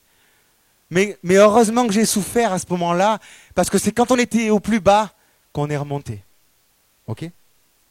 Il est bizarre ce phénomène. Moi, je ne le comprenais pas du tout. Je me disais, Seigneur, ça relève de Yeshua lui aussi qui a souffert pour apprendre l'obéissance. Hein, c'est exactement le même principe. Et le Seigneur me disait, oui, c'est le principe qui vous sauve, qui vous permet d'aller de gloire en gloire. Pourquoi? Parce que le Seigneur me disait, parce qu'il n'y a rien de plus redoutable qu'une bénédiction. Une malédiction, tu vas chercher à t'en sortir. Une bénédiction, elle peut devenir une occasion de chute sans que tu t'en rendes compte. Tu peux t'accrocher à la bénédiction. Et comme c'est quelque chose de bien, qui vient directement de Dieu, c'est beaucoup plus pernicieux. Vous comprenez ce que je veux dire? Ça, c'est l'assurance que le Seigneur a placée dans cet univers-là, pour que son épouse ne reproduise pas ce qu'a fait Lucifer. Et là, le Seigneur me dit, tu sais, Jérôme, je suis béni, hein, je suis un homme béni. Je ne suis pas que parfait, hein, je suis aussi béni. J'ai une belle maison, j'ai une femme magnifique, j'ai une belle maison. Là, je le dis sans honte parce que je suis en train de construire un jacuzzi en dur. C'est un peu mon précieux en ce moment. C'est un truc, je vais finir le jacuzzi parce que je kiffe ce genre de choses. Voilà. Donc, c'est une grâce. Il y a des gens qui meurent, enfin bref, je vais pas faire le miséreux, mais waouh, je suis un mec béni, hein, je suis pas riche du tout, mais je vis bien, je suis heureux. Et le Seigneur m'a dit, t'as vu Jérôme, comme vite quand t'es heureux, tu m'oublies. Et des fois j'ai presque envie de dire, en fait j'ai pas presque, c'est Paul il le disait, waouh, gloire à Dieu pour les tribulations, gloire à Dieu pour les persécutions. Je me glorifie de ces choses-là, c'est ma gloire. Vous croyez que c'est qu'une gloire qui est sur la terre? On ne sera pas persécuté dans le ciel. Mais je suis convaincu que dans le ciel, il y aura une manière de troubler le ciel pour nous faire encore aller dans une autre gloire. J'en suis convaincu à l'heure actuelle, je ne peux pas vous l'expliquer, je suis qu'au milieu de ces révélations-là. Je n'en ai pas l'explication, mais j'en suis convaincu. Mais d'un coup, le Seigneur m'a dit, mais t'imagines que là, d'un coup, dans le millénium, le péché va disparaître peu à peu. La désobéissance va disparaître peu à peu. La mort va disparaître. C'est-à-dire que si les animaux ne meurent plus, et là ça m'expliquait pourquoi il y avait des sacrifices, mais enfin je ne vais pas rentrer dans ces détails, ou peut-être que si, je ne sais pas. Si on arrête de tuer des animaux pour les manger, on revient à comment était Adam au tout début, on mange que des fruits, ok? On revient dans cet état-là. Les gens vivent au minimum 100 ans, d'accord? Donc ça veut dire que en 100 ans, en gros, quand tu vas commencer à dire à tes voisins, imaginons que tu sois un mec qui a connu le monde d'avant, on va dire ça comme ça. Ouais, parce qu'un tel, la guerre, la quoi? Oui, la guerre. C'est quoi la guerre? Un mec qui est né pendant le millénium, il ne sait pas ce que c'est la guerre. Hein. La guerre, c'est des gens qui prennent des armes. Des quoi? Des armes. Alors, c'était un bout de fer. Ah ouais, d'accord, le fer, je connais. Le fer, c'est beau, c'est un cristal que Dieu a créé. Oui, mais attends, mais d'accord. Mais il l'aiguisait. Ah ouais, pour faire des ornements, des parures. Non, pour faire un truc pour tuer. Pourquoi? Ça n'existera plus, ça. Ça va s'éteindre. Regardez comment le monde, en 50 ans, il peut se transformer. D'accord? Sous la domination du prince de ce monde. J'en ai marre, j'ai trop cité son nom, je ne veux plus dire son nom. En combien de temps le monde va être bouleversé sous la domination du Fils de Dieu? La belle domination, le millénium, le règne de Dieu. En combien de temps? Moi, je pense qu'en 1 an, il y aura déjà plein d'habitudes contre lesquelles on lutte, plein de choses que la société produit en masse qui va disparaître. En 1 an, on ne reconnaîtra plus le monde. En 100 ans, ce sera... on aura oublié, on aura commencé. Comme elle disait la sœur, des fois j'ai du mal à me souvenir des détails d'avant. Et c'est une vie. Enfin, là, elle parle de quoi d'un laps de temps? Allez, de 30 ans, je sais pas, même pas, peut-être. Et déjà, elle a du mal à se souvenir de comment c'était les détails de son ancienne vie à ce moment-là. Et c'est même pas encore son ancienne vie. Et là, je vous parle de 1000 ans. D'accord? 1000 années. C'est énorme, 1000 ans. Et le Seigneur me disait, comme en 1500 ans, j'ai regretté d'avoir fait l'homme, en 1000 ans, vous aurez tout oublié du monde d'avant. Et le Seigneur me dit, t'imagines le confort que ça va créer pour toi? T'imagines l'épreuve de bénédiction? Si là, dans ce monde déjà, où tout est lutte, c'est difficile pour toi quand je te donne une petite bénédiction, de ne pas m'oublier, de ne pas me lâcher, de ne pas prendre cette bénédiction. Combien ça va être difficile au bout de 1000 ans quand je vais te dire, Jérôme, oui, Jérôme, oui, oui. Et je vais relâcher Satan là. Déjà? Non. Pardon Seigneur. Qui? Satan. Rappelle-moi Seigneur. Satan, c'était... tu te souviens la première histoire d'amour que j'ai eue? Tu te souviens? Ah oui, oui. Et je vais le relâcher. Ah d'accord, super. Jérôme, il va faire du mal. Du quoi? Du mal. Il va lever des gens pour une guerre. Une quoi? Jérôme, il faut qu'on parte de là. Et Jérôme, il faut qu'on se batte pour aller dans le ciel. Ah non, mais je veux plus aller dans le ciel, Seigneur. Non, je veux rester là, je suis bien là. Vous comprenez? Comme Lucifer a fait. Non, on est bien là. Je veux conserver le millénium. Le Seigneur m'a dit, c'est ça le risque. Le millénium, c'est ta dernière épreuve. C'est ta dernière ligne droite. Aujourd'hui, tu ne te formes pas à régner avec moi comme si tout allait être donné, comme si tout le millénium allait tourner autour de toi. Aujourd'hui, tu te formes à faire en sorte de ne pas exister pour ne pas que l'envie d'exister plus tard revienne. Pour que tu sois prêt.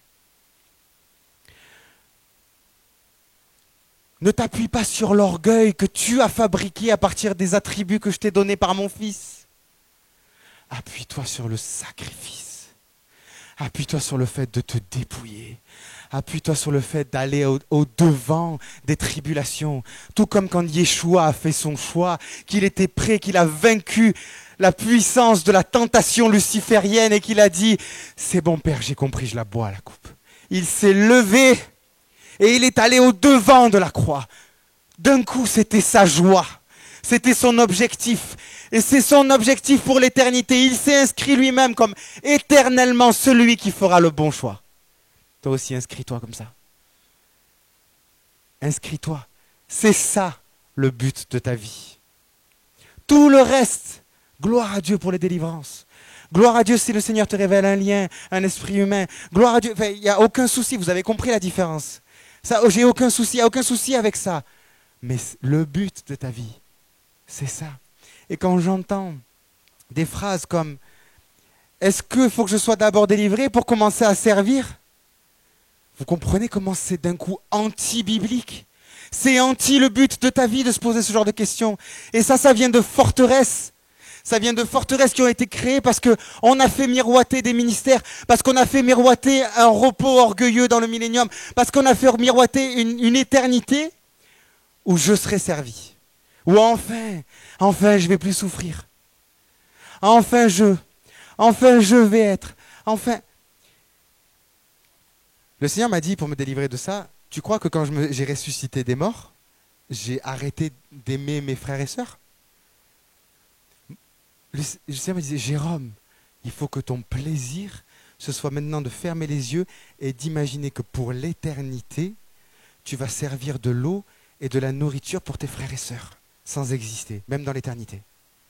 De te voir là en train de dire, oh, il y a la gloire, il y a tout, il y a un frère là, je vois, il est avec un ange, il discute de révélations que j'aimerais trop entendre, mais j'ai pas le temps parce que moi, mon plaisir, c'est de lui apporter à manger pendant ce moment-là. Voilà, je veux qu'il mange. Je veux qu'ils soient bien. Pour l'éternité, je veux que mes frères et sœurs soient bien. Je m'en fous de moi. Vous comprenez? Ça n'a plus d'importance. Moi, je suis satisfait de l'amour de Dieu. C'est tout. Ça me satisfait éternellement. Du coup, qu'est-ce que je fais avec ça? Tout le reste, ça s'offre à moi. C'est servir autour de moi, me donner autour de moi, dans l'amour, partager tout ce que j'ai reçu. Vous comprenez comment ça, c'est pas juste un ministère sur la terre? C'est une éternité qui n'a pas de fin. Parce que c'est là où s'arrêtent mes révélations. Pour l'instant, gloire à Dieu, ou même si elles s'arrêtent là pour toujours, je m'en fiche. Mais c'est que je ne sais pas ce qui va se passer, moi, après l'éternité. Je sais pas. Ouais. Alors, après l'éternité. Après l'éternité que je lis dans la Bible. Ouais. Après la gloire, que j'estime être la plus grande des gloires des gloires. Bon, il y en a une autre. Hein. Parce que Dieu, qui vit de toute éternité, n'a pas fait juste une parenthèse dans le temps pour nous faire exister, et puis après, c'est fini. Il doit y avoir des milliards d'autres parenthèses et des milliards d'autres choses qui se produisent et encore à venir. Enfin, ça, je l'ai déjà expliqué. Pour moi, j'en suis convaincu. Eh bien, il faudra toujours que j'ai une attitude d'humilité. Ça ne semble pas du tout avec le verset que j'ai pris, mais Ethan, c'est la constance. Il est humble. La constance, l'humilité, c'est ce qui motive sa constance. Il est continuellement de toute éternité humble. L'humilité, c'est de toujours rester dans cette attitude-là, pour toutes les éternités. Si tu décroches de ça dans ta vie, tu décroches du plan de Dieu pour toi, quoi que tu sois en train de faire, même si ça a l'air très spirituel, vous comprenez? C'est ça le but. Tout ce qui vient par-dessus. Et je vais arrêter de me répéter parce que je sens que je me répète. D'habitude, on termine par un moment de louange et tout. Là, je veux savoir si vous avez des questions. Est-ce que tout va bien? Est-ce que vous avez été déstabilisé?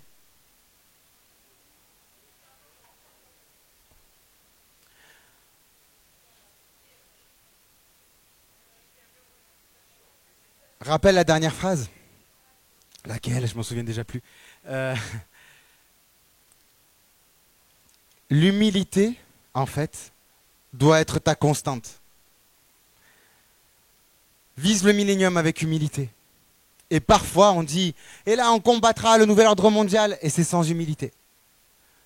On fait ça comme si c'était une vengeance personnelle de notre part. C'est de la haine. Vous comprenez ce que je veux dire? Et la haine, ça rentre pas dans le millénium, ça rentre pas dans le royaume de Dieu, c'est pas possible. Comment ça va se passer, je sais pas, mais je suis convaincu d'une chose. On combattra le nouvel ordre, même si c'est avec des armes, ce sera des armes spirituelles, et ce sera toujours de l'amour, quoi qu'il en soit. Ok? Yeshua pouvait envoyer Lucifer, Satan, dans les temps de feu instantanément. Il l'a pas fait, c'était pas ça son but. Son but, c'était nous. C'était ça sa constante. Comment je peux faire au mieux pour rajouter à la gloire qui est sur mes frères et sœurs? Pardon? Exactement. Ça n'a pas de fin. On l'a chanté, hein. Si vous vous rendez compte, on l'a chanté. Sa miséricorde durera toujours. Mais c'est tellement terrestre pour nous. Vous comprenez ce que je veux dire? Non, non, sa miséricorde durera toujours. Elle sera glorifiée continuellement dans le ciel. Oui, elle sera glorifiée pour les choses qui sont faites sur la terre. Non, il se passera d'autres choses encore qui glorifiera la miséricorde. Encore. Je ne peux pas mieux vous expliquer que ça. Je suis désolé, si j'avais des meilleurs mots, je vous les donnerais. Si j'avais une meilleure manière de l'expliquer, je vous la donnerais. C'est difficile pour moi. Vous savez, il y a plein de gens qui me disent « Ouais, tu viens venir parler chez nous et tout. Je vous aime, vous êtes trop beau quand vous me dites ça. Ça m'honore à un point, vous pouvez pas. Mais vous pouvez pas savoir comme ça me fait trembler aussi. Le Saint-Esprit est tellement meilleur que moi pour expliquer les choses. Et il est en vous, quoi. Il est là. Je vous jure. Faut pas jurer. Je vous promets. Je vous conjure. Ça, t'as le droit, c'est écrit. Je vous conjure par Christ. Interrogez-le. Avec des questions d'enfant. Ne faisons pas comme si on avait compris. Même ce qu'on croit qu'on a compris. C'est pas grave si c'est jeté au feu. Il vaut mieux, c'est encore le temps. Oui.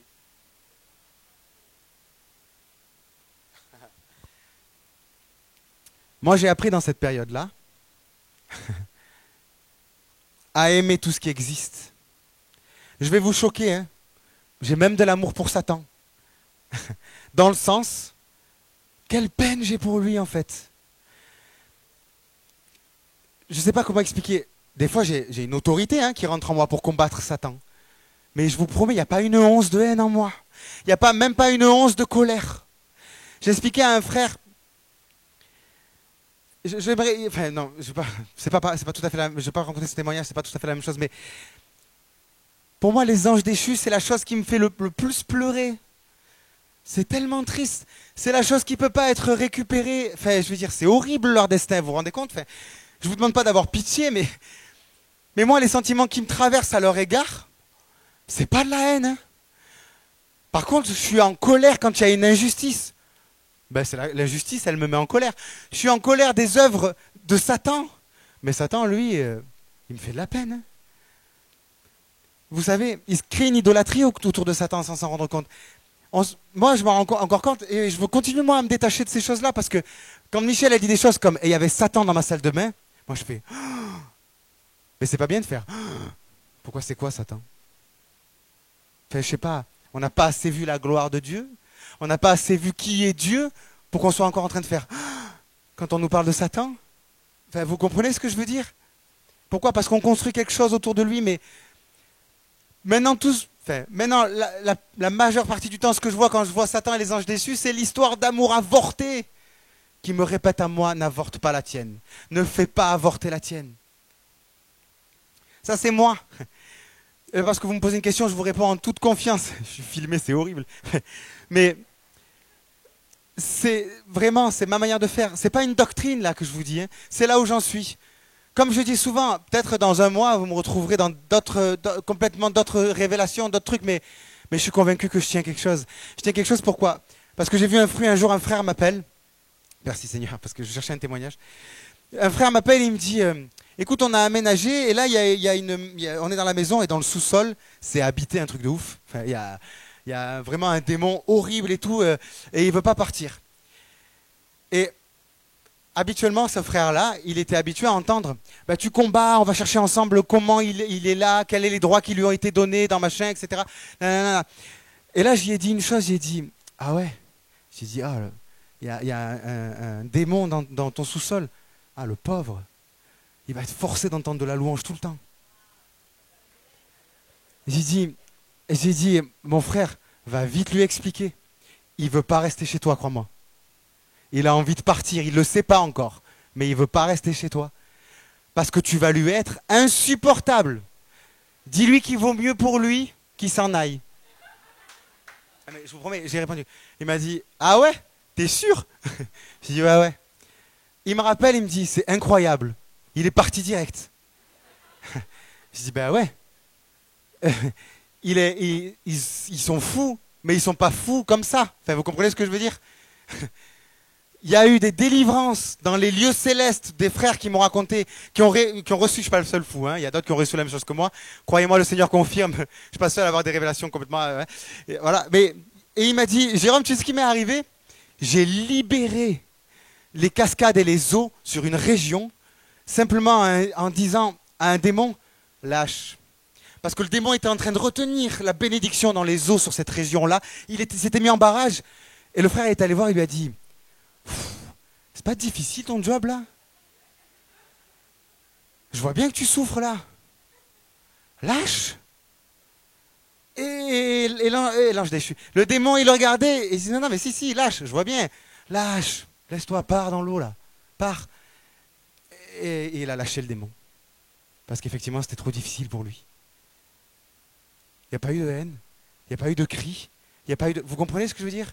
Il n'y a pas eu de combat encore et encore. Je crois dans les combats, hein, mais je crois qu'on a perdu beaucoup de clés, en fait. Je crois qu'il y a d'autres combats qui sont encore plus faciles. En fait, je crois que la délivrance et tout ce qu'on vit et les combats dans les lieux célestes tels qu'on les fait ce matin, je crois qu'il existe aussi une autre dimension, une gloire encore plus excellente, où le combat est déjà gagné d'avance. Le Seigneur nous en parle souvent d'ailleurs. Mais on compte lui dire, oui, le combat est déjà gagné d'avance. Alors je combats... Quoi? Vous comprenez? Et on l'a senti ce matin. Quand je vous ai dit, vous sentez qu'il manque un truc? On sent qu'on frôle une dimension et on n'y va pas. Parce qu'on dit, le Seigneur dit, hé mon peuple, Je veux te faire passer à une gloire supérieure. Oui, oui, oui, parce que dans la gloire présente, parce que tu m'as dit qu'il fallait combattre et je suis sûr, parce que ça venait de toi. Oui, mais c'est pas la seule chose que je veux te dire en fait. Notre relation, elle s'arrête pas là. Hein. Oui, oui, je sais, donc je combats. Et on fait la sourde oreille. Et ça lui fait beaucoup de peine. Parce qu'il dit, bah, alors, ouais, vas-y, combat. Ben, j'attendrai. J'attendrai que ton oreille s'ouvre. Vous savez, ce matin, je veux insister sur un truc parce que j'ai eu de la peine pour ma sœur Sarah et pour son mari Hervé. Parce qu'à un moment donné, Michel est arrivé et elle a dit, là, on est en train de faire quelque chose de robotique. Voilà, on est en train de répéter un truc. Et c'est terrible quand on a la position de quelqu'un comme Sarah ou quand c'est toi qui es en train de faire la louange. Et d'un coup, tu dis, oh, j'ai péché. C'est moi, je les ai entraînés, Seigneur. Ah, j'ai entraîné ton peuple dans la... Enfin, c'est terrible, ouais. Non, je vous promets, on a envie de se tuer. On a envie, faut que je reprenne tout, faut que je me reconvertisse. Bon, enfin, moi, je le vis comme ça, c'est horrible. Je sais que Sarah, elle est un peu comme moi. Donc, du coup, c'était pas ni à cause de Sarah, ni à cause d'Hervé, ni à cause de ceux qui étaient en train de faire la louange. Hein. C'était à cause de nous tous. Vous savez pourquoi? Parce qu'il y a un sentiment qui est passé au milieu de nous. Et ce sentiment, il nous disait, je veux vous amener ailleurs. Et nous, on a fait la sourde oreille tous. On a fait la sourde oreille parce que, faute de connaissance, son peuple meurt. Parce qu'il veut t'amener de gloire en gloire. Et on n'arrête pas de lui dire, oui, oui, je veux aller de gloire en gloire. Mais dès qu'il nous propose quelque chose d'autre, on reste dans le confort des sécurités de ce qu'on sait faire. Michel l'a capté, gloire à Dieu. Je voulais juste rectifier ça. Oui. Ouais. C'est quoi la question? Parce que tu étais là. Si.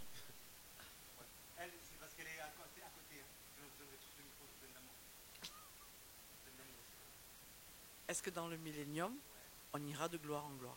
Mais on ira toujours de gloire en gloire. Ce n'est pas un phénomène terrestre, c'est un phénomène divin. Vous comprenez? Dieu va de gloire en gloire. Ah, mais tout le temps, il n'y a pas d'après, c'est un mouvement continuel. C'est fractal, encore une fois je le répète. Regardez les mouvements fractaux. Laissez-vous emporter par un mouvement fractal et vous allez comprendre. Enfin, c'est toujours... mais encore heureux. Excusez-moi, mais quelle tristesse, une éternité figée dans la même gloire. Enfin, vous comprenez ce que je veux dire? Oui, enfin, je sais pas, mais... Ah, mais c'est ça l'éternité, en fait. Ce que je veux dire, c'est que le mot éternité veut dire continuellement renouvelé. Ouais. En fait, il n'existe pas d'autre éternité que ça. L'éternité figée, c'est-à-dire ça a un début, ça a une fin, c'est bien, ça existe, mais c'est pas Dieu, parce que Dieu n'a ni début ni fin. Voilà. Ok, ça répond à ta question? Il faut continuer? Oui? Tu veux le micro, Isa? Ouais. Ah, pardon, je t'écoute. Pour pas crier, quoi. Elle a repéré. Tu es trop belle, ma sœur. Pourquoi est-ce qu'il faut qu'il y ait des sacrifices dans le millénium? Je peux vous donner que ce que j'ai reçu, hein, on est d'accord? Je n'ai pas... Enfin bref, bon, vous avez compris. De ce que j'ai compris, parce que moi, ça a été compliqué cette question, parce que quand vous avez des gens qui commencent à vous dire, dans votre propre groupe, je suis végétarien et je te promets, je suis béni. Ok. Ça va pas du tout dans le sens de ce que moi je reçois, et c'est très compliqué. Et là, je parle de mon frère de sang. C'est mon frère Samuel, mon frère, le fils de ma mère, comme dirait la Bible. Mon frère aîné, oui, et de mon père. Que j'aime, Samuel, je t'aime. Que j'aime absolument, et qui a cette révélation. Et c'est dur à porter pour lui. Enfin, non, si vous le voyez, c'est pas dur à porter pour lui. Il est d'une humilité, mon frère. Il est magnifique. J'aimerais que vous puissiez rencontrer tous les gens avec lesquels. Je suis le moindre de tous ceux qui sont avec moi, je vous promets. Mais il se fait couper en deux. Il y a des gens qui lui disent des trucs. Ça me fait mal. D'une, parce que c'est mon frère en Christ et que c'est mon frère de sang. Et des fois, je dis non, mais Samuel, c'est pas grave, écoute pas et tout. Mais il est tellement sensible. Des fois, j'ai envie de hurler en disant mais arrêtez, laissez-le tranquille. Il a une conviction profonde. Mais moi, je crois. Et je me dis mais Seigneur, pourquoi? Et un coup, j'allais vers le Seigneur et il me répondait oui, il y aura des sacrifices. Et un coup, il me répondait Jérôme, tu seras comme les arbres. Tu te nourriras de la présence de Dieu qui sera autour de toi. Comme les arbres aspirent le CO2 rejette l'oxygène, toi aussi dans ton corps, il y aura de quoi te nourrir. Vous savez, quand on dit ils font de la sorcellerie, ils arrivent à se nourrir autrement qu'avec de la nourriture, machin, bah, c'est parce qu'ils ont atteint ces principes-là qui nous sont réservés à nous, l'épouse. Enfin, c'est toujours le même principe. La sorcellerie n'existe que dans les cœurs impurs. Mais tout ce qui existe a été créé par Dieu pour préparer son avènement. Vous comprenez? Enfin, voilà. Encore une fois, c'est là qu'on le réalise en fait, hein, qu'on réalise qu'en fait tout est pur pour celui qui est pur. Bon bref, ceux avec qui j'ai un peu discuté comprendront, parce que moi ça me gratte, et j'ai qu'une main. Donc je comprenais pas. J'ai dit mais attends, je serais un arbre ou est-ce que je serais un mec qui va monter au temple pour sacrifier? Parce que si je suis un arbre et que j'ai plus besoin de manger, mais alors pourquoi je suis un animal? Et je comprenais plus. Et c'était compliqué, je vous promets. C'était cette époque-là où j'ai le plus pleuré. Parce que j'étais le plus confronté à des frères que j'aimais de tout mon cœur, de toute ma force, de toute ma pensée, pour qui j'aurais donné ma vie, mais qui me disaient des trucs où j'avais l'impression de disparaître. Enfin, de me dire, mais si je crois dans ce que tu dis, il faut que j'oublie tout ce que j'ai reçu du Seigneur. Et j'ai l'impression que pour t'aimer, il faut que je meure complètement et que j'oublie tout ce que moi j'ai reçu. Et je disais, Seigneur, mais c'est des révélations que toi que tu m'as données. Et le Seigneur me disait, oui, alors tu vas faire quoi? Tu vas aimer un frère plus que la révélation que je t'ai donnée? Ou est-ce que tu vas garder ta révélation et créer une division? Même avec tout l'amour qui est dans ton cœur. Et je disais, c'était la première fois de ma vie.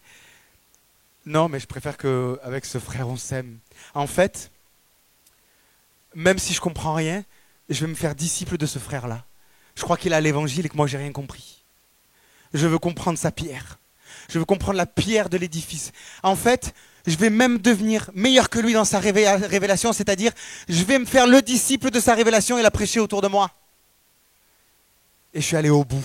Ouais, ça fait peur, hein. Je vous promets. Alors le Seigneur m'a mis dans des conditions, parce que mon cœur était prêt. Je vous envoie pas faire pareil. Je vous dis qu'il existe une église comme ça. Et ça marche. Dans l'amour, je vous promets que ça marche. Parce qu'au moment où je croyais que j'allais disparaître, en me disant, Seigneur, je ne serai plus du tout jamais l'enseignant que tu as fait de moi. Le Seigneur a dit, stop! Là, il y a une limite. Là, c'est sa révélation, et là, c'est la tienne. Et je dis, ok, mais maintenant, je sais. Maintenant, je sais ce que je suis capable de manger, même moi qui le considère impur, de le manger par amour pour un frère. Et ce que je ne dois pas. Et ce frère a compris, lui aussi, parce qu'il est en train de faire pareil de son côté. Et il a dit, j'ai compris qu'il y a des révélations en toi qui sont des mystères pour moi. Mais j'ai aussi compris qu'on pouvait aller très loin ensemble. Beaucoup plus loin qu'on se le permet. Par amour pour un frère. Du coup, le Seigneur, après ça, a commencé à me donner d'autres révélations. Parce que c'est ça qu'il attend comme cœur. Parce que sinon, tu deviens un juge dans le millénium, mais tu vas devenir un juge pour détruire. Pas un juge pour juger dans l'amour. Vous comprenez? Si tu n'as pas payé ce prix. Et là, il a commencé à me donner des révélations et il a commencé à me dire ce que j'expliquais. Abel, il y avait des sacrifices, pourtant il ne mangeait pas de viande. Donc on voit qu'il y a eu une époque où ça s'est fait, ça. Et aussi dans ce que je vous ai expliqué, quand c'était un peu caricatural, je ne sais pas si ça va se passer comme ça, mais je sais qu'il y a quelque chose à retenir quand je disais la mort, la quoi? Le péché, le quoi? Enfin, ces notions complètement... Le Seigneur, en gros, me faisait comprendre, c'est le début d'une révélation, vous avez bien compris, j'en sais rien en fait, la vraie réponse c'est je ne sais pas. Mais ce qu'il m'a dit, c'est que je vais maintenir le sacrifice pour sauver certains, pour qu'ils se souviennent ce que c'est la mort, pour qu'ils se souviennent de la croix, pour qu'ils se souviennent qu'un prix a été payé, pour qu'ils se souviennent que ce n'est pas la fin encore, que ce n'est pas fini, qu'il y a une gloire encore après. Voilà. En fait, ce sera, comme dans l'Ancien Testament, les sacrifices étaient un souvenir de ce qui devait arriver, dans le millénium, ce sera un souvenir de ce qui s'est produit, afin que nos entendements, la flamme reste allumée dans nos entendements. C'est ce que j'ai compris. Ça fait sens, hein, enfin, je sais pas, c'est pour vous, voilà. Non, ça fait pas sens? Ok. Il y a d'autres questions ou on s'arrête là? Je suis désolé, je suis extrêmement fatigué pour enchaîner sur un moment de louange et d'onction. Après, mais ouais, après, les chantres et tout, faites, hein, si vous le sentez dans votre cœur et je serai là dans un coin à louer avec vous, il n'y a pas de souci, mais je n'aurai pas la force de vous conduire dans un moment de louange. Oui.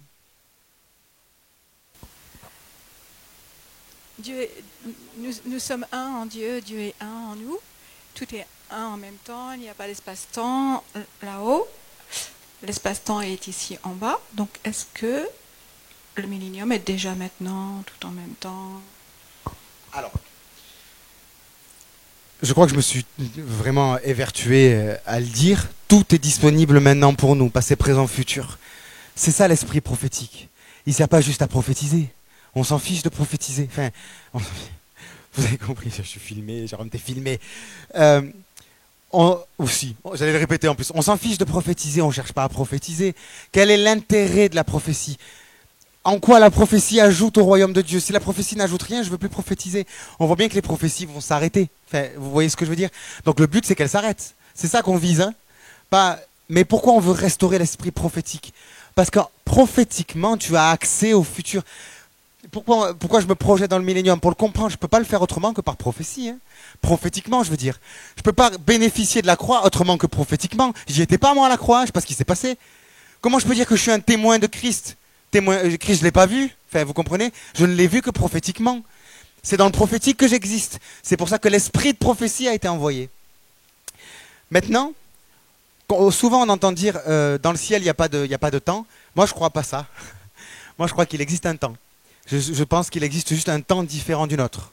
Voilà. Mais je crois dans une temporalité parce que je crois dans un mouvement éternel. Et pour qu'il y ait mouvement, il faut qu'il y ait temporalité. Donc on se répète souvent, vous voyez, c'est des choses qu'on se répète souvent. Oui, le Seigneur est en dehors du temps parce que lui, il n'y a pas d'espace-temps. Pourquoi? Qu'est-ce que vous lui reprochez quoi, l'espace-temps exactement? C'est pas péché l'espace-temps. Et... Vous savez, si le temps existe, c'est qu'il émane de Dieu. Donc s'il émane de Dieu, c'est qu'il y a une représentation céleste d'un temps, d'une temporalité que je ne comprends pas. Les scientifiques, eux, qui sont dans de grandes révélations à l'heure actuelle, spirituelles sans le savoir, disent qu'ils appellent ça le temps imaginaire, eux. C'est-à-dire le temps avant le Big Bang. C'est-à-dire qu'ils ont conscience qu'il existe un temps avant le temps. Magnifique. Je crois comme eux. Pas parce que c'est des scientifiques, mais parce que je l'avais reçu. Donc du coup, ça m'a confirmé, effectivement, qu'il existe un temps imaginaire. Encore une fois, allez voir les Bogdanov, et ils appellent ça l'information originelle. C'est pareil, il existait une information présente en même temps, partout disponible. C'est ce que nous, on appelle le prophétique. Bon, ok. Une dernière question si quelqu'un a, et après on va s'arrêter. Je sais même pas, j'ai dû prendre des heures là. Ça va? Vous allez bien? Je vous ai pas saoulé? Non, sincèrement, hein? Non, ok. C'est l'heure, on arrête. Toute la gloire à Yeshua. Je le bénis de ce que personne n'a été déstabilisé apparemment. Vraiment, c'était mon inquiétude. Parce que moi, je suis passé par des craintes terribles quand le Seigneur me disait tout ça. Et je ne veux pas, ni une seule fraction de seconde, que vous soyez dans la crainte de quoi que ce soit. En fait, j'avais peur qu'à cause de tout ça, vous n'osiez plus, que le millénium, vous le redoutiez, au lieu de vouloir y entrer davantage. C'était ma crainte la plus profonde. Que jamais personne... Je le dis jamais, hein, je suis un bisounours, mais qu'il soit anathème, celui qui veut vous séparer du millénium qui vous attend, enfin, et de la gloire à venir qui vous attend. Voilà. Donc je voulais vraiment pas être ça, quoi. Voilà. Je vous aime et je vous bénis au nom du Seigneur.